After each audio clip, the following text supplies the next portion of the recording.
Hey guys, I welcome you all on tech affair. मेरा नाम है सूरज शर्मा और आज की इस वीडियो में हम बात करेंगे जेनेटिकली मॉडिफाइड सरसों के बारे में, जेनेटिकली मॉडिफाइड मस्टर्ड के बारे में।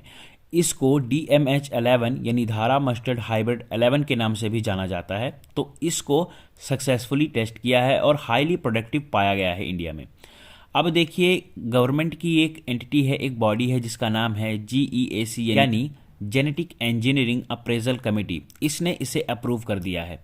तो अब इस वीडियो में हम बात करेंगे कि ये जो जेनेटिकली मॉडिफाइड मस्टर्ड है, क्या यह हमारे लिए सेफ है। दैट मीन्स कहने का मतलब ये है कि क्या इसे हम कंज्यूम कर सकते हैं, क्या ये एनवायरनमेंट के लिए सेफ है, और भी कई सारे इंपॉर्टेंट पॉइंट हैं इससे रिलेटेड जिनको इस वीडियो में मैं आपसे डिस्कस करूंगा। साथ ही हम यह भी जानेंगे कि वह कौन सी टेक्नोलॉजी है जिसके थ्रू इस तरीके की क्रॉप्स को डेवलप किया जाता है, जेनेटिकली मॉडिफाइड क्रॉप्स को डेवलप किया जाता है। तो डिटेल में डिस्कशन करेंगे इसके बारे में। नाउ स्टार्ट करते हैं, मगर हमेशा की तरह जैसा कि मैं आपसे एक प्रश्न पूछता हूं, यहां पर भी मैं आपसे एक क्वेश्चन पूछूंगा। क्वेश्चन यहां पर यह है, अभी रिसेंटली IIT खड़गपुर ने किस संस्था को दोषों का पता लगाने के लिए iWeld सॉफ्टवेयर प्रोवाइड किया है। 4 ऑप्शन आपके पास हैं, इसरो, DRDO, GRSE और BARC। आप अपना राइट आंसर कमेंट करके बताइए। इसका करेक्ट आंसर मैं आपको दूंगा इस वीडियो के अंत में। नाउ स्टार्ट करते हैं इसको। एक इंपॉर्टेंट पॉइंट, ये जो DMH11 है, यह बीज के नेचुरल पॉलिनेशन को निगेटिवली अफेक्ट नहीं करती है। ये काफ़ी इंपॉर्टेंट है इसमें, और ये एनवायरनमेंट के लिए भी काफ़ी एक इंपॉर्टेंट पॉइंट मैं यहाँ पर कह सकता हूँ।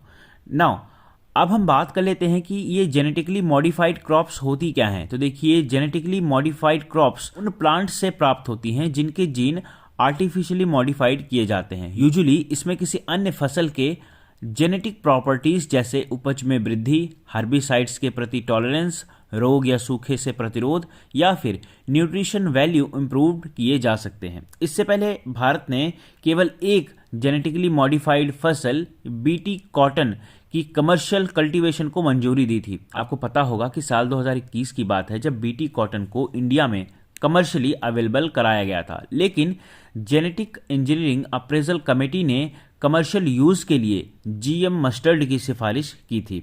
अब GM मस्टर्ड क्या है, तो इसके बारे में मैं आपको बताता हूं।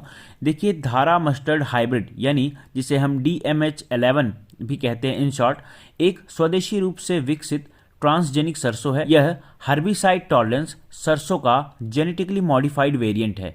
DMH11 भारतीय सरसों की किस्म वरुण और पूर्वी यूरोपियन अर्ली हीरा 2 सरसों के बीच क्रॉस का रिजल्ट है। इसमें 2 एलियन जीन बार्नेज बार स्टार होते हैं, बैसिलस एमाइलोलिफेंशियस नामक मिट्टी के जीवाणु से आइसोलेट होते हैं, और हाई यील्ड यानी उच्च उपज वाली कमर्शियल सरसों की हाइब्रिड प्रजाति विकसित करने में भी सहायक होते हैं। वरुण में बार्नेज टेम्परेरी स्टेरिलिटी की स्थिति उत्पन्न करता है, जिसके कारण यह स्वाभाविक रूप से सेल्फ पॉलिनेशन नहीं कर सकता है, जबकि अर्ली हीरा 2 में बार स्टार बार्नेज के प्रभाव को रोकता है, जिससे बीज उत्पन्न होते हैं, सीड्स उत्पन्न होते हैं। अब DMH11 ने नेशनल चेक की तुलना में 28%, जबकि जोनल चेक की तुलना में 37% तक की अधिक उपज प्रदर्शित की है। इसके उपयोग को जेनेटिक इंजीनियरिंग अप्रेजल कमेटी द्वारा क्लेम्ड एंड अप्रूव किया जा चुका है। बार जीन हाइब्रिड सीड की जेनेटिक प्योरिटी को बनाए रखता है। नाउ अब मैं आपको बार्नेज या फिर जो ये बार स्टार सिस्टम है, इसकी ज़रूरत क्यों पड़ी इसके बारे में थोड़ा बताता हूं। तो देखिए, हाइब्रिड सीड प्रोडक्शन के लिए एफिशिएंट मेल स्टेरिलिटी और फर्टिलिटी रिस्टोरेशन सिस्टम की आवश्यकता होती है, और वर्तमान में सरसों में उपलब्ध conventional cytoplasmic genetic male sterility system में कुछ सर्टेन एनवायरमेंटल कंडीशन में स्टेरिलिटी के टूटने की लिमिटेशन है, जिससे बीज की जो प्योरिटी है वह कम हो जाती है। जेनेटिकली इंजीनियर्ड बार्नेज या बार स्टार सिस्टम में सरसों में हाइब्रिड सीड प्रोडक्शन के लिए एक एफिशिएंट और रोबस्ट अल्टरनेटिव मेथड यह प्रोवाइड करती है। भारत में centre for genetic manipulation of crops plant, इसने बार्नेज या बार स्टार सिस्टम में कुछ बदलाव के साथ एक सफल प्रयास किया है, जिसके परिणाम स्वरूप GM सरसों यानी हाइब्रिड MH11 का विकास संभव हो सका है, जिसमें साल 2008 से 2016 के बीच आवश्यक रेगुलेटरी टेस्टिंग प्रोसेस भी शामिल था। अब ये हमारे लिए इम्पॉर्टेंट क्यों है? ये जो GM सरसों है, ये इतनी नेसेसरी क्यों है, तो इसके बारे में थोड़ा मैं आपको बताता हूँ। देखिए, डोमेस्टिक डिमांड को पूरा करने के लिए भारत का एडिबल ऑयल्स का इंपोर्ट लगातार बढ़ रहा है और यह अल्टीमेटली विदेशी मुद्रा यानी फॉरेक्स में कमी का कारण भी बनता है कहीं ना कहीं। जीएम सरसों कृषि आयात पर विदेशी मुद्रा निकासी को कम करने के लिए भी इम्पॉर्टेंट है और भारत में तिलहनी फसलों यानी ऑयल सीड क्रॉप्स अर्थात सोयाबीन, रेपसीड मस्टर्ड, मूंगफली, तिल, सनफ्लावर और सैफलॉवर और अलसी की प्रोडक्टिविटी इन फसलों की ग्लोबल प्रोडक्टिविटी की तुलना में बहुत कम है और आनुवंशिक रूप से विविध बीजों के संकरण से बढ़ी हुई उपज और अनुकूलन के साथ ये जो हाइब्रिड प्रजाति है यह उत्पन्न होती है। नाउ अब DMH11 से संबंधित कुछ सेफ्टी कंसर्न भी हैं, तो इनको भी समझ लेते हैं। तो देखिए, इस तकनीक के निर्माण में इस्तेमाल होने वाले 3 जीनों बार्नेज, बारस्टार और बार की सेफ्टी पर भी सवाल उठाए जा रहे हैं और निर्धारित दिशा निर्देशों और लागू नियमों के अनुसार मानव स्वास्थ्य और पर्यावरण पर प्रभाव का आकलन करने के लिए 3 सालों यानी BRL1 के 2 साल तथा BRL2 का 1 साल इसमें ऐड किया गया है। इसके फील्ड टेस्ट इसमें किए गए हैं और यह ध्यान रखना काफ़ी इम्पोर्टेंट है कि GM सरसों की toxicity, allergy, compositional analysis, field trial और एनवायरमेंटल सेफ्टी स्टडी पर एक व्यापक शोध से पता चला है कि वे भोजन तथा फीड के उपयोग के साथ साथ उत्पादन के लिए भी सुरक्षित हैं। DMH11 में बार जीन होता है जो कि हर्बिसाइड टॉलरेंस के लिए जिम्मेदार होता है।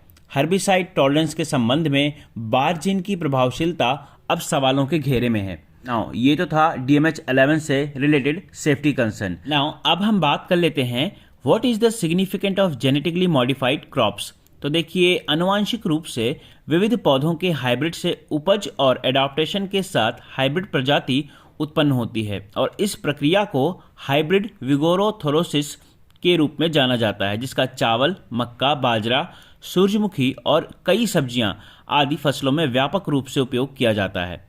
और यह स्पष्ट रूप से प्रदर्शित है कि सामान्य रूप से हाइब्रिड फसलों में कन्वेंशनल वैरायटीज की तुलना में 20 से 25% अधिक उपज मिलती है। देश में रेपसीड सरसों की प्रोडक्टिविटी बढ़ाने में हाइब्रिड टेक्नोलॉजी महत्वपूर्ण भूमिका निभा रही है। सो आई होप ये लेक्चर आपके लिए हेल्पफुल रहा होगा। जो चीज़ें मैंने आपको बताई हैं प्रॉपर समझ में आई होंगी और अगर आपका फिर भी कोई डाउट है तो आप कमेंट सेक्शन के माध्यम से डिस्कस कर सकते हैं। ना वापस आते हैं अपने क्वेश्चन पर। जो क्वेश्चन मैंने आपसे भी पूछा था कि IIT खड़गपुर ने किस संस्था को दोषों का पता लगाने के लिए iWeld सॉफ्टवेयर प्रोवाइड किया है। तो देखिए, इसका राइट आंसर है ऑप्शन सी, GRSE। अब IIT खड़गपुर ने garden reach ship builder and engineers limited यानी GRSE को iWeld सॉफ्टवेयर प्रोवाइड किया है। यह नया सॉफ्टवेयर AI यानी आर्टिफिशियल इंटेलिजेंस का उपयोग करके किसी वस्तु की ली गई रेडियोग्राफिक इमेजेस से वेल्डिंग में दोषों का पता लगाता है। GREC में बड़ी संख्या में नमूनों का परीक्षण किया गया सॉफ्टवेयर 93.18% सटीक रिजल्ट प्रोवाइड करने वाला यह पाया गया है। अगर ये वीडियो आपके लिए हेल्पफुल रहा हो, आपको कुछ नया सीखने को मिला हो इससे, तो इसे लाइक जरूर करें। चैनल पर नए हैं तो चैनल को सब्सक्राइब कर लीजिए। इसके साथ ही आप मुझसे कनेक्ट कर सकते हैं मेरे सोशल मीडिया हैंडल्स पर, जिनके लिंक आपको डिस्क्रिप्शन में मिल जाएंगे। So thank you for watching this. Have a great day.